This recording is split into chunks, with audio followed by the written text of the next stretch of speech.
Greetings and welcome back. In this video, we're going to improve upon the overall look of our terrain by adding in some detail meshes. Specifically rocks, though if you're creating your own area, this doesn't necessarily have to be rocks. You could just as easily add something like grass, or even flowers, or scattered debris, or all kinds of things. The reason we're going to add rocks is really pretty much because there's an included rock.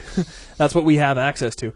So what I want you to do is over in your terrain script area inside the inspector, click on the place details or paint details button. Now that it looks like a bunch of little tiny icon flowers, and it's also analogous to Shift Y, so you can bring that up that way. Now what we're going to do is come over here to Edit Details. We're going to skip all the brush stuff and come right down to the Edit Details button, which is just like adding textures. It's just like adding trees, which we saw earlier. We can choose to add grass or add a detail mesh. Now, I don't want to get too involved with a great big description, but there is a difference.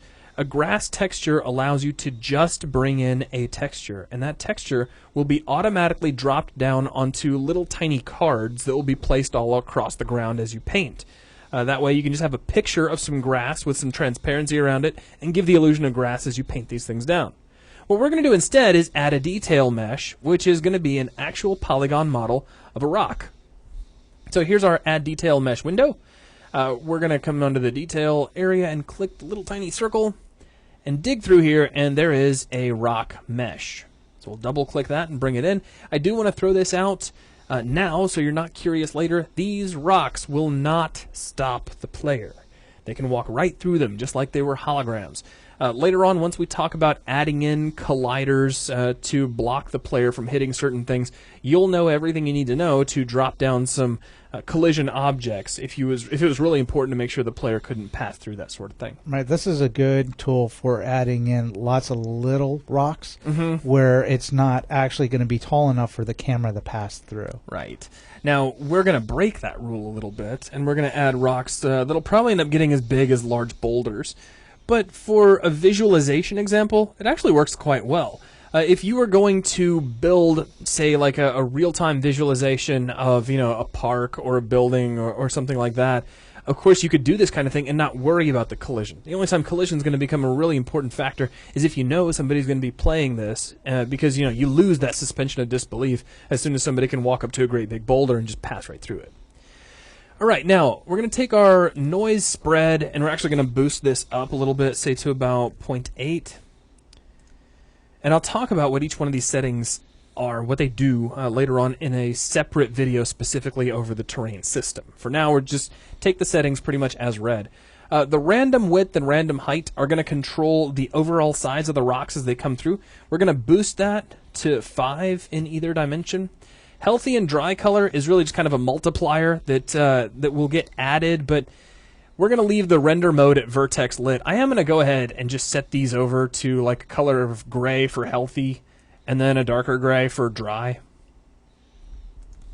It's basically a color that applies to the tint of the actual color of the mesh that you're bringing in, or the material on the mesh that you're bringing in. Right. Now with that in, let's go ahead and click the add button. So we now have a rock. It is added. Everything is good. Now let's zoom in and take a look at painting these down. So I'm going to come over here to where we have our little hot spring, and obviously our brush is a little bit on the oversized side. So let's grab the brush size and bring that way down. And as I paint, you'll notice we get a lot of rocks. And part of the reason we're getting quite so many rocks, I mean, some of it's going to be the opacity. As I pull down the opacity, we will get fewer rocks. Also, though, a lot of it comes back to our set resolution, and this is coming from our detail resolution.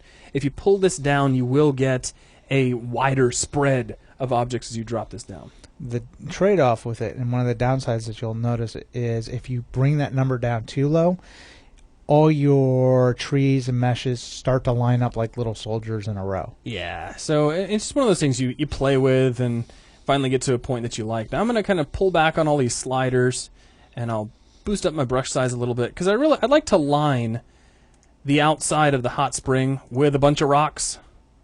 Again, I acknowledge the player will not be able to climb all over these, but that's okay. It gets the point across that this is kind of a broken up area.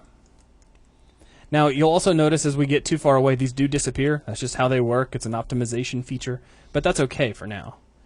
Now, my something else, and this comes back to basic navigation.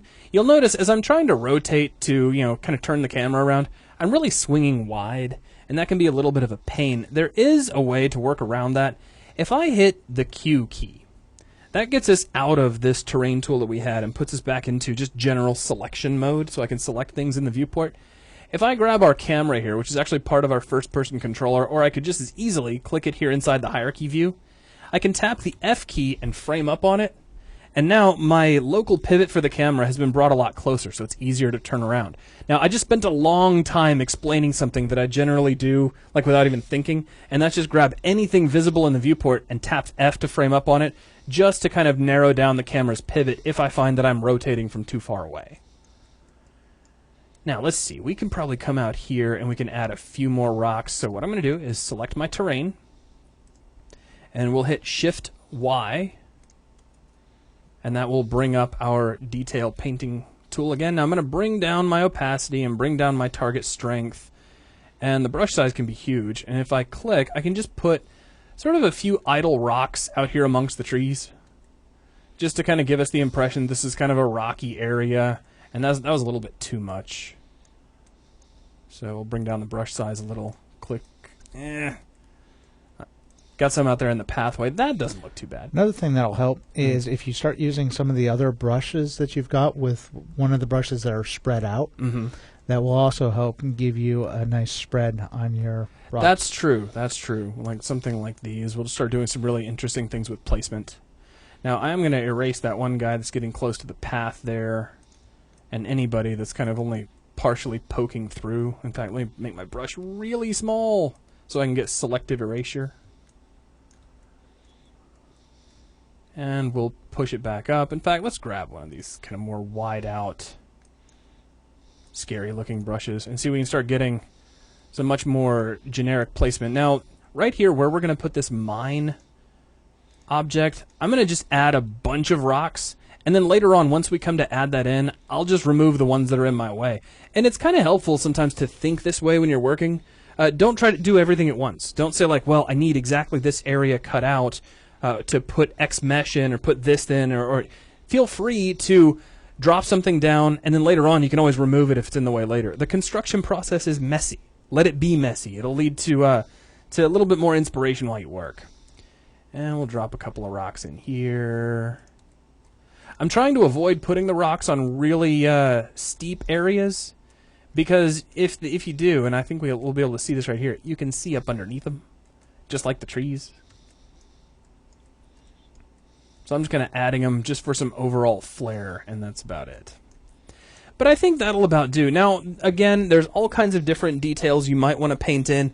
You can bring, your own FBX files in and then load them up here inside of Unity and paint them down. Now, that's not something we're going to be exploring here inside this series, but I mean, if I was actually doing this and I was going to paint down some rock meshes, I wouldn't use a rock mesh that was open on the bottom, just so that if I wanted to stick it into the side of a cliff or something, I could without being able to, see underneath and see through the thing like we're seeing here. But for purposes of demonstration, this really gets the point across. Though, that's really everything I needed to cover here. Lee, is there anything you'd like to add before we go? No, that's awesome. Pretty good intro on it. Awesome. So there's a quick look at painting down details, which is going to wrap things up for this video. Thanks a lot.